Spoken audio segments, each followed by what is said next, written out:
Mummy ఏం చేస్తున్నావు? ఇగో చింతపండు పులిహోర వినాయకునికి ప్రసాదం.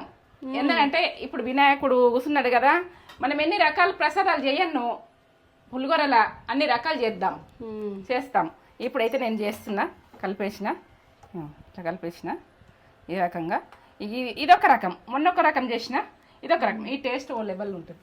వినాయకునికి ప్రసాదం అంటే మనం మెంగిల్ చేయొద్దు కదా, అందుకని ఇవి చేసి చూపిస్తుంది. ఎంత బాగా వచ్చింది, టేస్ట్ బాగుంటుంది ఇట్లా. ఇక ఇది ఈ ప్రాసెస్ అన్నది నేత్ర ఛానల్ ఉంటుంది, పక్కా ఉంటుంది. మీరు లాస్ట్ దాకా చూసి చేసుకోండి. ఇదొక రకమైన ప్రాసెస్. ఇంతకుముందు చెప్పింది ఒక రకం, ఇదొక రకం. ఇక దీని కొరకు నేను ఏం చెప్పలేదు. మీరు టేస్ట్ చేసినాకనే తగ్గేదే లేదు, టేస్ట్లో తగ్గలేదు. ఇది ఏంటంటే పులిగొర్రెలు తగ్గలేదు. కమ్మతనంలా సూపర్. ఇది ఎట్లా చేసిరని అడుగుతారు ప్రతి ఒక్కళ్ళు కూడా. కమ్మగా ఉంటుంది. ఇక ఇది ఏంటంటే నేను చెప్తే మీకు చేసుకొని చూస్తేనే నమ్మకం. లాస్ట్ దాకా